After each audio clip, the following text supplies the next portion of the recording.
ndeko nanga lokola faire ego là. Voilà. Donc ça dit il y a 14 ans d'expérience en vie privée.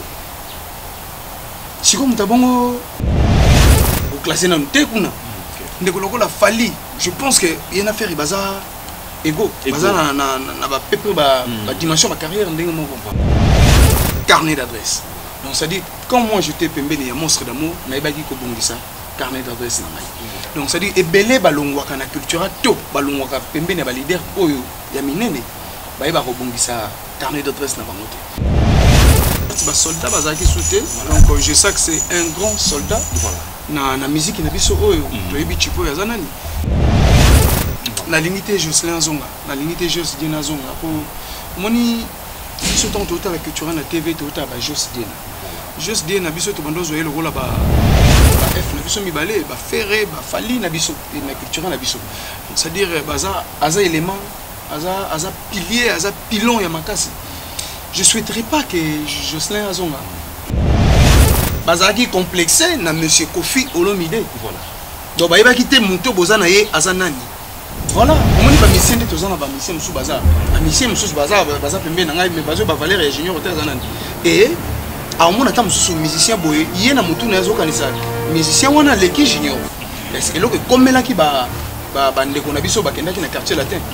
Yango pe to lobai na bango au booking c'était mobimba osaka kirda moko. Voilà. Donc bandeko na biso ba yeba culture pays les entreprises ya monene okoki ko bongisa vie na yo okoki ko siama isiko zali ndenge biso lelo to siama to beta ba Olympia to beta ba Zénith de Paris pembeni ya monstre d'amour. Et voilà bandeko bazaki na complexe ya monsieur Kofi Olomide et sort na bango to bien. Voilà. Nanenga mabete Congo Promo Raf Ngindo Boga, en tout cas félicitations, merci Sito Oume. Donc au nom de Jésus-Christ nous bénissons le Congo Promo. Avec Raf Ngindo, Congo Promo ne tombera jamais. Nicolo Congo Promo ndé. Ouais, balobi Raf Ngindo. Congo Promo toujours, grande puissance. Come Congo Promo qui torcos net in a film. Congo Promo babundana nango. Raf Ngindo. Congo Promo. What a plus, what another boss là. Congo Promo deux fois avec le boss Raf Ngindo. Une of les jeunes leaders de la artiste na yo. Congo Promo pour la promotion de toute la culture congolaise. Congo Promo deux fois Bolanda Congo Promo pour ezolo ma vérité. Avec Congo Promo, it's not the same. C'est pas pareil. Raf Ngindo. Check. Mesdames et messieurs, merci de rester branchés sur Congo Promo Télévision dans cette émission Excellence présentée toujours par moi-même, Scotty Kabal, ou la justice de la presse. Voilà, une fois encore de savoir que vous êtes là et puis vous continuez toujours d'accorder une attention qui est largement soutenue dans cette émission Excellence. Voilà, je vous dis merci d'abord. Mais avant de commencer, je vais d'abord remercier, faire un clin d'œil au boss Raf Ngindo depuis Dallas. Je sais que boss, vous êtes en déplacement parce que le travail vous appelle un peu de partout. Voilà, merci beaucoup. Mais aussi, là, je vois à côté du boss, elle, c'est Maman Belinda, mon santou, la mamie.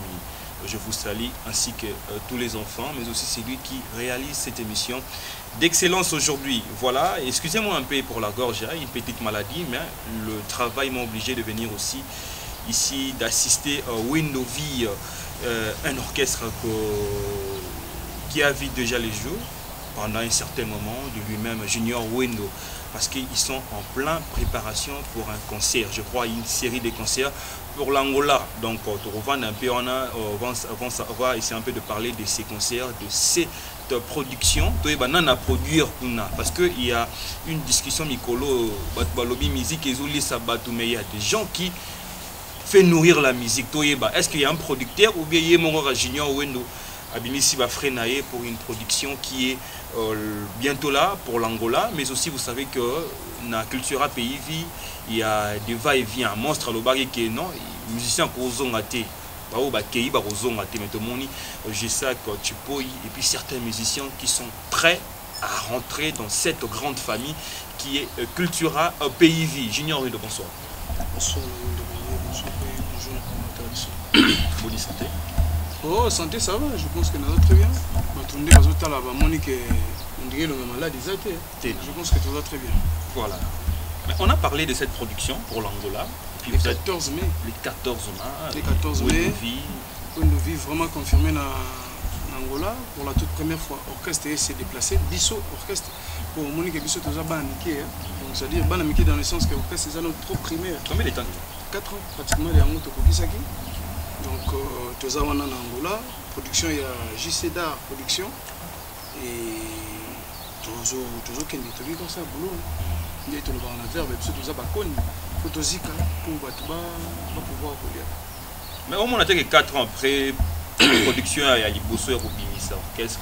On a un retard par rapport à Babina. Non, on a un retard. Par rapport à Babina Filé, Babina Sima. Je crois Babina Sima, non? On a ça l'orchestre. Si ça, promotion, si ça, promotion, il y a Bandeko. Tu as une question. Question. Question, c'est combien de motos?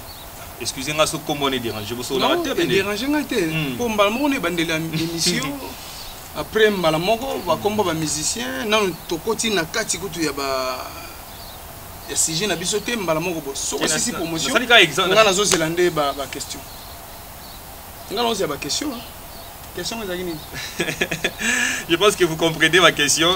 Non, mais pas tout bas on a des déplacements à Liboso après 4 ans. Donc qu'est-ce que vous allez comment on a déjà, vous avez déjà lumière, vous avez un étoile qui vous a déjà brillé depuis place au route déjà, mais 4 ans après l'époque au salaire 14 du bon boulot. Du bon boulot déjà à la base. On a boyebi que biso toza bana oyo monstre d'amour à coacher moi mingi quoi. Donc c'est à dire du bon boulot, batu bakendara ba bangola, bakendara pe babetara pe bien. Moi j'encourage. Mais batu na bengisi moni chaîne o eza chaîne à monene. Congo promo eza sika ya monene. Je pense que le message n'a pas été donc les 14 au New en Angola, Atinda Ndeko na yeso qui a 8 ans pour Ndeko na même les messages makamuya au monde donc c'est-à-dire when the vie ils ont pas surprise non mon surprise c'est le ko balo baraté faut son lobby déjà la première surprise donc je pense que bato aux la jour en les 14 na junior à mourir donc je pense que vous avez deux cités mais tu peux voir une vie ça orchestre qui bon ma casse dans spectacle spectacle là maintenant il leur moroté au négligeable il fallait un spectacle est-ce que les gens peuvent s'attendre à un spectacle incroyable va talibo habiter waouh au moins à Félix Oisé voilà vous les gars waouh eh bah ya bah waouh ça ça dit bah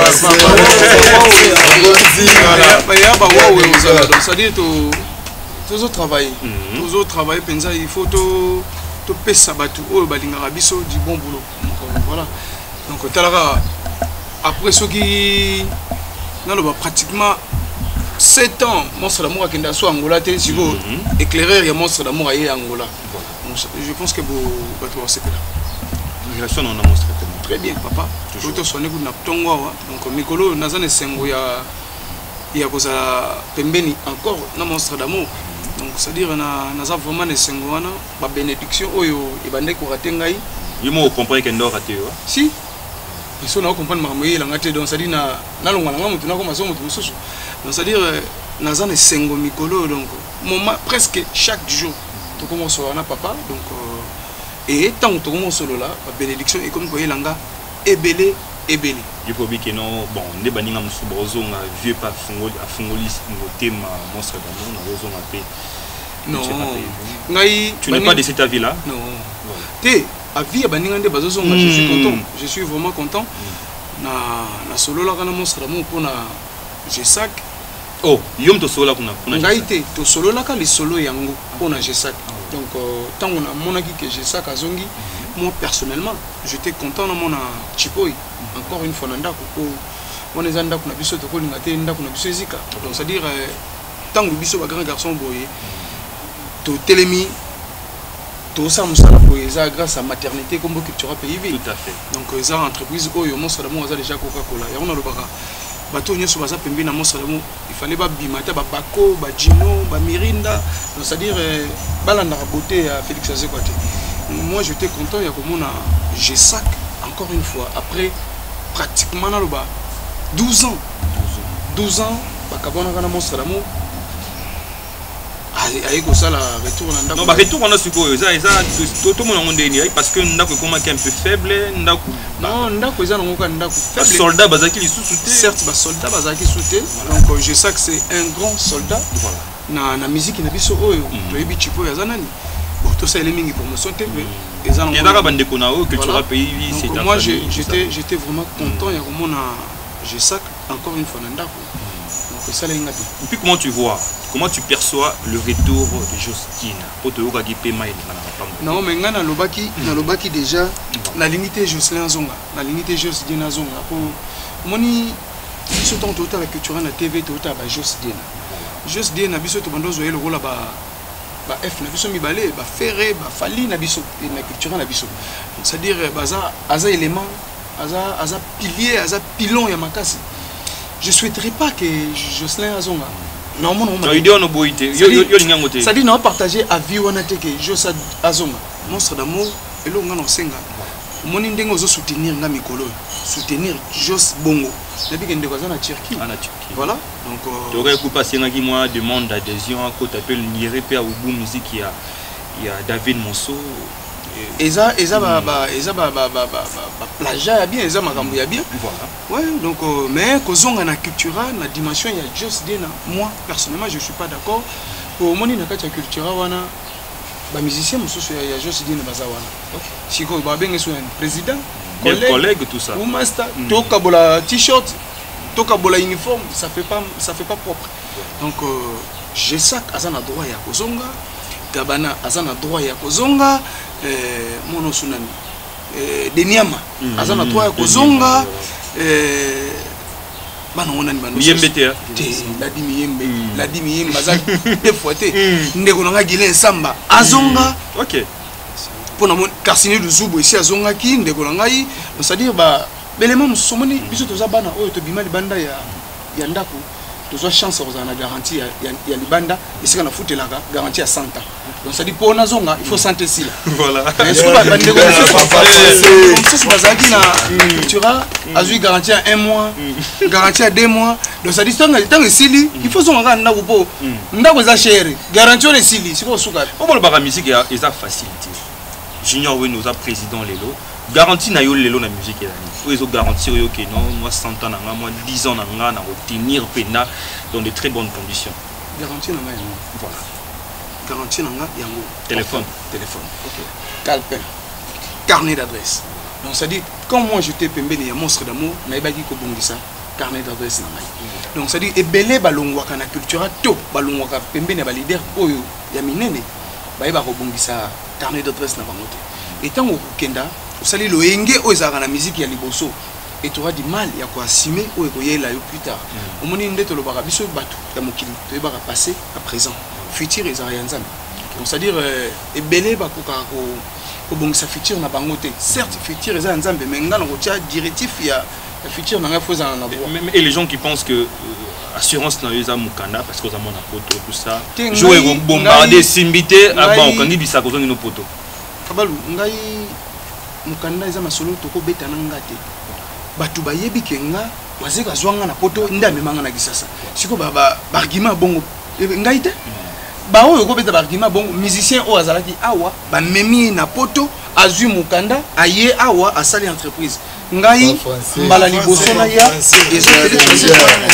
donc ça dit ba masolo ngai photo beta mingi boulot donc ça dit ba masolo ba mikanda boyebi ba musicien faut bobetela ba genre ba masolo mikanda même on ignore pas que poto pays joue un certain rôle dans la carrière à musicien la carrière à musicien boulot na yo na carnet d'adresse na yo c'est tout et belé ba musicien o bazo bazana loyalo parce que bazana ba carnet d'adresse mo eza un peu solide parce que sur un carnet d'adresse il y a malonga penzate tu auras du mal à assumer la makambo yelo plus tard Julien Oweno excusez-moi na toutes nos questions lelo parce que lelo so tali je pense que et puis bato ba otalanga ba pe en commun encore nanga tu es de la 5e génération. Les 5e génération, ils ont une génération bah, génie, bah, musicien, il y a malamu, il y a bien le rôle à yo.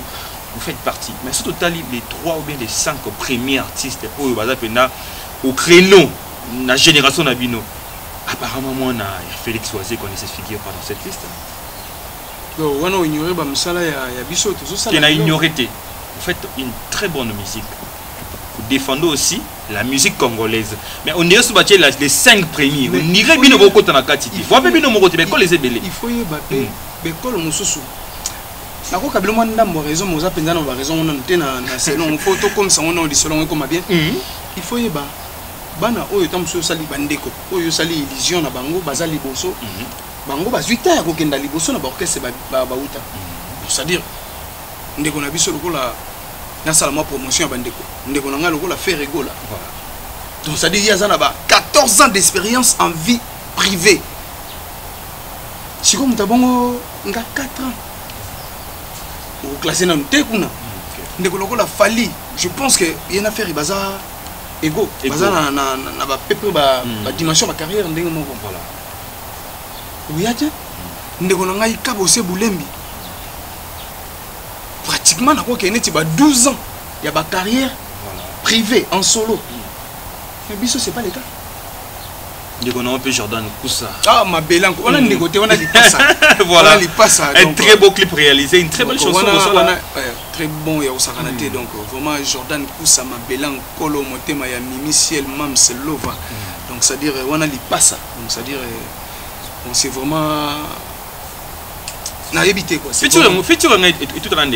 déjà étant que musicien ou bané quoi apprécier depuis quartier latin et puis le moment est venu au salut featuring bien et beaucoup d'anégam bisca depuis le temps on a 8 ans comme to ya ko travailler nzembo na ngai wana et je me suis dit elenga nzembo je pense que sengana ba chanteur ou aza deuxiémiste et je pense que la Congo peut tout tika na bango susu moi mingi te quoi atala ki tozana ndeko na ngai ya le modogo abarambo tozana Jordan Koussa, tozana Ibraton Piana, tozana ndeko na ngai J3 Mimbongo, Gilles César. Ba deuxième c'est baza penza na oya zalaka pe héritier pe na sepelaka na vona nani Mishka T Olivier. OK. Très bon chanteur donc on apprécie deuxième naé. Donc je me suis dit elengo yo nzembo il faut zenga kaka moko. Et du fait que Nazana qui a métier ma casse na Jordan Koussa, je me suis dit non. Ma belle il y a tout travailler nzembo. Tembela rande konanga en Italie, babingo ma les générateurs de boules. Donc motema ya Gina Mianda. Retour en nzembo il est calé. Très bien. Les gens apprécient de musiciens. Très bien. Au moment nzembo soko sali nzembo, faut bosser la promotion. Et ndeko na biso o to embela ki akalaki. Dans la fin. Parce que depuis on a bien les cas maintenant mais où met la pénalité comme on a biso wana babingoma akalaki je pense qu'avec ma caméra privée et kokai ko sala li sous-souté à pouvoir kocha mbongo na promotion ya nzembo yaye mais du fait que ça rumba et pour la rater donc je pense que tu seras frappé. Et voilà, continuons de cette émission là, je profite de cette occasion pour remercier mon boss. Lui c'est Héritier Poma les grands qui Simbi, agence de fret, voilà, Héritier Poma les grands qui Simbi, je te dis merci et sans oublier maman Lema, Brigitte Lema, je te salue aussi. Junior Wendo, l'autre monde a quoi papa nayo. Dans cette émission, te rôle au Junior Wendo, mais pourquoi ça fait comme Félix Oisé quoi, c'est vraiment et là au mon pays à malam parce que vous t'es pas naïf. On est trop important. Trop important. L'autre monde comportement, vision et à Félix Oisé quoi échanger à les types comme on a reçu là bien à cocher l'idée dans le comité bien na bana boyara bozonga bomozonga bande on a yo quoi to rolo ba que expérience koko là d'échanger Félix parce que avant il était radical quoi. On peut réponse la question là yo koko là oui on se rappelle on me dit so azokenda koko là il faut zonga mutema malamu nde baloba mutso ozo vieillir okoma na caractère bana c'est à dire moi ça mon akoli amoni que pour y a trop maillé et le goya on suspect à mon équipe satana na yesu ba woso si en plus baza satana yesu baza moko ba koto moko dira mbaloba on so ina lola otuna nzambe yesu satana pas ga ba koto aneka na point wana c'est à dire ba koso na bango et ngai personnellement na ko rassurer ba tout ba tika la ko na problème té ezaki ka ba divergence Yandoulé. Mon problème c'est ça, on peut pas ignorer. Problème Bango balonga la propre green à Bango. Bazaki complexé na monsieur Kofi Olomide. Voilà. Donc ba yeba kité monto bozana ye azanani. Voilà, au moins ba musicien de tozana ba musicien musu baza. Ba musicien musu baza pembe na ngai mais bazo ba Valère et Junior Hotel zanani. Et a au moins ata musu musicien boye, yena mutu na zo kanisa. Musicien wana leki Junior. Et loko komela ki ba ndeko na biso ba kenda ki na quartier latin. Yango pe to lobai na bango obuki nzete mobimba osaka kirda moko. Donc voilà. Donc ba ndeko na biso ba te culture pays les entreprises ya monene okoki ko bongisa vie na yo okoki ko siama isiko zali ndenge biso lelo to siama to beta ba Olympia to beta ba Zénith de Paris pembeni ya Monstre d'amour. Et voilà bandeko bazaki na complexe ya monsieur Kofi Olomide et sort na bango. Bien. Voilà. Mais tout le monde en Junior Wendo, tu as une vision. La carrière, non, vraiment, aux en a vision. Il y a beaucoup de musiciens aujourd'hui au Baleka, quand on a même Zélan. Pourquoi pas envisager un projet comme Dynastie, peut-être ici un peu de rassembler quelques frères. Non, mais... Parce que l'on a rappelé Boulot Péajos Dine, yo moi avouons on a une émission. Rassembler moi quelques gens, moi Bandebonao autour d'un projet. Mais ça, l'idée il est pas mal. Okay. Donc ça dit, Nako s'appelle Dina Wendo. Ok. Dina Wendo pego. Dina Wendo pego ya donc ça dit bande ko na biso nyeso oyo bazolinga kozonga na soni to bazoko kozonga te to na obenga moko donc ça dit moko to sabe Dina Wendo na biso donc je pense que bon et là il est bien. Voilà. Là c'est pas Dina Wendo on a fait ça. Et comment tu vois cette idée aussi, tout le monde rappelle dans les grands Wenge, hein, et ça fait 2 jours déjà, une grande partie il y a des musiciens Wenge Bazonga qui Kinshasa pour ce projet de tant que musicien. Je suis content. Moni Wenge le loti biso na bino toujours ba boulot pour na Wenge. Certes, Wenge zo boulot pour na ipa na biso. Pour musique ya Congo et uta awa. Donc ça dire biso lelo sikoyo toujours ba boulot pour na Wenge wana. To envia ki ba vie na biso wana to se complexe qui na bango to bike ba joyo des fois te tala omona mutu lokola papa chéri binadam obinga mukona solo na papa chéri ngana tu as ndé boye omona aspect oluka libe na nzoto ne omona libe zate mais jo comment ça non no ba vie wana basala biso lelo tozala moi propre voilà ba vie wana basala biso que musicien ozana droit ko tambola makolote à tous ceux qui n'est point boye zo elo mo bendango express donc ça dit il faut charisme ezala de bango bandolo ba bon chic bon genre je suis vraiment content en plus ça tombe bien on va les 30 juin les AP indépendance na biso je pense donc histoire ngo ils ont rimé moi bien non je suis content et au moins ba vient na biso neti Didi Masela na vie na ngana mona combien de fois 4 fois na vie na ngana na mona Didi Masela 4 fois nani lisusu vient na Robert Kokota voilà neti yekutu neti vient na Robert Kokota na Didi banona mona epete donc ça dit Robert na mona ngana ba TV vient na biso wana donc nani lisusu vient na ngai Prince Ale Makaba na mona 5 fois na vie na ngai ndeko na ngai vient na ngai patient kusangila yeto za na biso fréquemment donc vraiment on ça dit ba vie wana baza belema. Pas que Ferrigo là est censé être parmi ces gens-là, parce qu'à Maté, parce que Achabena Prince, comment tu peux réfléchir à cette idée? Non mais l'idée n'est pas bien, les a bien été. Ferrigo là c'est. Comme s'il est exclu hein. Non, Ferrigo là, le batam sous MOP, le roi ya le ba n'est pas mingité quoi. Donc Ferrigo là c'est apparemment c'est mon asuka ya Wenge. Tout le monde en haut à l'âge de 23 ans. Na nini Ferrigo là ayaki ko luka boulot 23 ans non c'était à 17 ans Ferrigo là ayaki ko senga musala o ba présenter qui tout le monde qui sultan Azalia ou le roi de la jungle Azalia ou on dirait Blaise Boula dans Zaraté Blaise Boula Zaraté jour on dit à Belagi jour à concert bien Zaraté vient la biso Belara donc ça dit Ferrigo là Zalaki ou ndeko na ngai Emelia Azalaki wana non, faire c'est mon asuka ya Wenge. Mais pour nous, la mona ya musicien de Yoboé. Pour nous, la mona ou mona ya Wendovi. Il faut yemba, il faut qu'à l'équipe moi un mois, une semaine de Bengue, mon orchestre de comment. Empreinte, ça compte aussi. Faire des albums empreinte. Abeta concert. Abeta concert na premier concert né autant où on a tout à l'ouja juillet suspension. Faire il était à l'animation tout ça. Il était à l'animation. Donc album empreinte et ça paie sur internet. Donc ça dit bah quoi c'est là ma bête. Ndeba lo baka soki olingi ozolinga vérité te elingi lo baki olinga rosokola te to il faut dire la vérité wana voilà on est avec Wendovi je ne sais pas par l'autorisation du président Junior Wendo si on peut de donner un avant-goût Banangola, je pense que voilà, on a fait une mission au mois Mingi. Et voilà, donc un envoi-goût par rapport à une chanson qui ont fait faire plaisir à tous ces gens qui sont en train d'ensemble. Il n'y a pas de souci. Toi, le chef.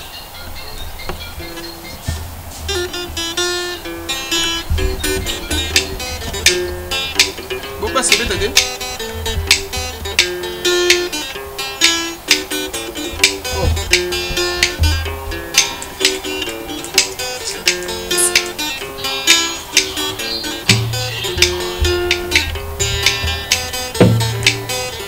Nasali malaise pona makabolingo.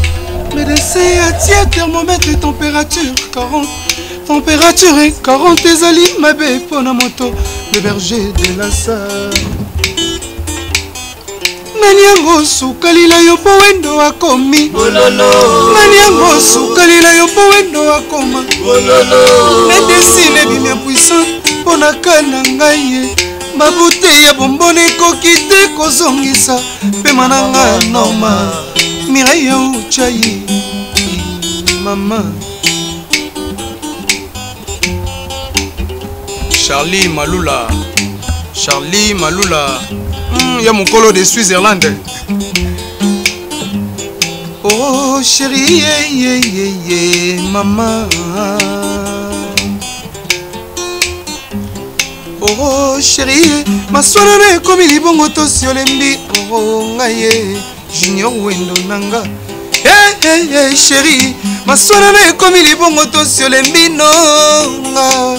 Ma promesse to yo kana kito komatina sukanga na yo. Na moyo kati ya amour nanga avant kasi comme ta katite nga papa na Priscilla e. Junior papa na précieux. Ngai papa na Bradley, ngai papa na Juliana, ngai papa na Brian et Monte. Na orchestre bolingo basi ba chanteuse mibali ba animateur. Na orchestre bolingo basi ba chanteuse mibali ba animateur. Chera senga micro yemba ngana boakela ye. Merci. Voilà, ces morceaux ont fait plaisir. Voilà à vous tous qui sont en train de nous suivre, particulièrement à mon ami Rossi Sefou, le patron américain. Je te salue et puis beaucoup de remerciements à toi mon ami parce que tu fais beaucoup pour moi. Tu ne cesses pas de soutenir cette émission. Mais Junior Wendo, apparemment que Zonga non a kin, que s'installer na kin, tout le monde a différence manko pour écouter la carrière na yo.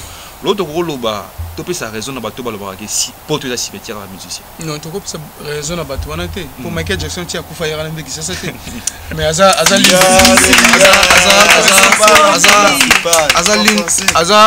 parmi bato bon parmi te aza yemoko nzambe na biso na ba musicien azala kana pototi. OK. Siko pour osa la musique ya bien appareil osa la biso bo ya gubo ya 4K ah et ça les mots na kisa sate na Afrique te na poto donc ça veut dire poto ko ki jamais cause la cimetière ya musicien moni un bon leader un responsable ya groupe toza ka censé ya ko kendaka kuna na poto wana c'est qui est important non mais moi il était temps normalement moni na ndolo ba moment nango opportun fona bando vanda penza na kisa ça et comme je le fais actuellement donc ça veut dire et là on est là que dans un moment nango poto ko ki jamais cause la cimetière ba musicien po musicien nyonso ya mokili en gros biso na Congo pour comme ami monako akoma musicien solo fois que poto non on va tenir poto comme non ba musicien ça dit oh non kenda poto te ami monate que za musicien mais pourtant aza na bolimbisanga pour ba par yo penda donc mtakina na poto azati ba limbisanga kasi même ngolo ba kende poto au moment est-ce que changement même bango ba za ba changement mususu donc ça dit un bon musicien comment ka so ake poto te azo mo dia za musicien donc ça dire poto et qui jamais cause la cimetière de ma vie. Aujourd'hui, tout le monde a comme un fréquent de clash dans la musique. C'est important dans la carrière d'un musicien qui est des clashs, un peu des conflits. C'est des faibles. C'est des faibles. Faible quand bazar en esprit il y a clasher baninga. Ce qu'on moni un responsable il y a groupe azo clasher to azo lo mabe ya muninga. C'est-à-dire azo sentir que muninga wana za plus fort que yé. Yango fa asiama kana kombo muninga. Je pense que tout ça, tout un comment tout est dans mabe. Pour je suis Junior Wendo.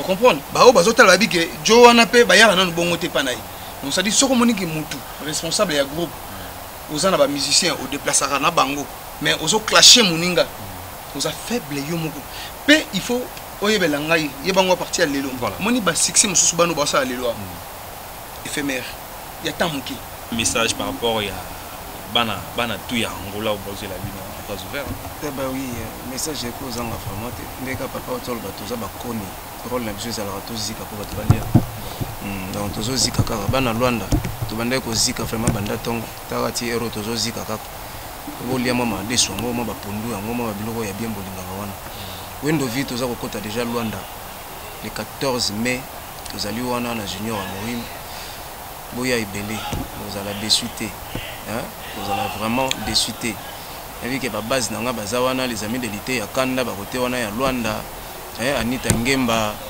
la princesse Akulu hein ba Fifi Maimona on a vu que base est déjà vraiment solide mais chef hein? On dirait dans il y a même ma musicien mususu à Luka Angola ndinga commence à zongo te zongo na musique donc ça ko kende pe mbri atikali pe na Angola comme botalika subaki mai na Tanzanie oui on préparer moral na bango te aux en raison balbara ba pexarate likase ko ya nzete nzete vraiment pour kola malamu faut makasa mso ko ya donc ngai na koyoka motema pasi te soki musicien mo batikali na Angola on dirait ben infiltré non mais mutu ya mutu azala au moins infiltré na te la tuni na lobi ka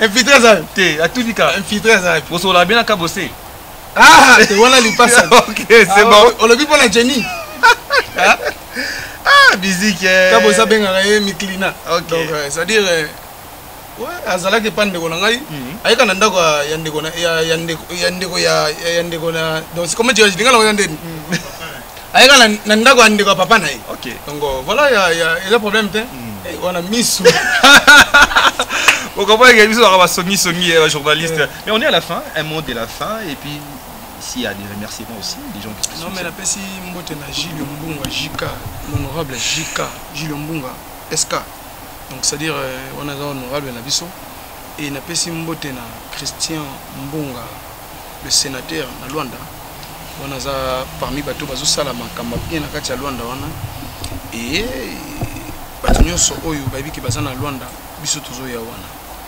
tokanga date na biso ezali le 14 mai tozali na junior Amori na Kimbangu wana eza secteur na biso oyo ya ba congolais to se retrouver donc ça dit tokutani le 14 mai. OK. Merci beaucoup, merci à vous tous qui nous avez suivis. On est à la fin de cette émission, une très belle émission avec président Junior Wendo et son Wendovi, son orchestre. Voilà, 4 ans déjà d'existence. Maintenant là, c'est le temps de parcourir le monde. Un premier déplacement pour l'Angola, les 14 mai, Wendovi et Junior Wendo, voilà. Vous êtes la bango vraiment à vos programmes. Quant à moi, je dis merci à vous tous. Au Bolingara, toujours cette émission comme excellence. Mon numéro est là. Vous pouvez toujours me contacter si tu veux être le prochain sur notre plateau. Voilà. On se retrouve très prochainement avec le même plaisir, avec voilà. Au revoir.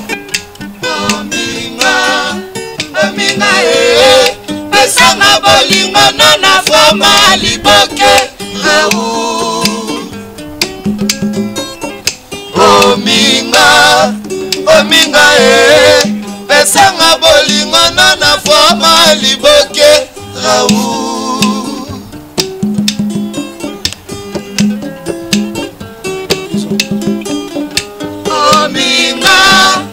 Ominga pesanga bolingo nona forma liboke ata voiture ezangi matriculation lokumu ya moto basombaka te mamilela bijou la gembo je t'en prie Raoul fui oyo ya bolingo deja bana tobota babengaka yo papa kuna yoza eske oza yanga ya solo kuna yoza oza yanga ya solo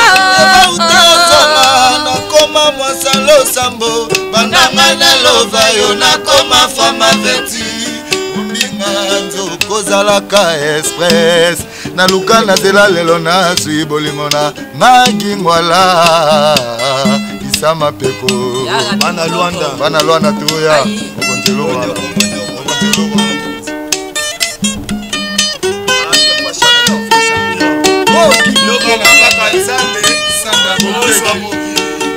Olivier Bokeke. Oh, la moulopo na kadete. Kibumba.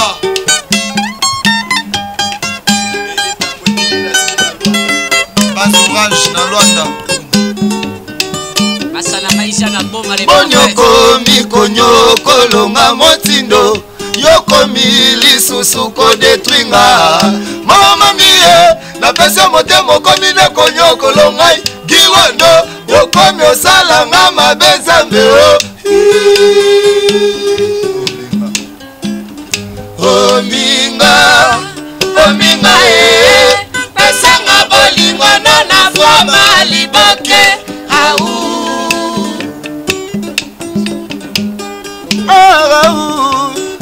Elelisa bakonzi L'amour elelisa bakonzi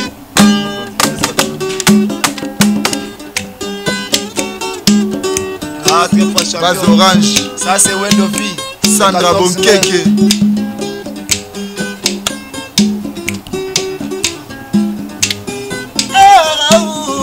Bolingo elelisa bakonzi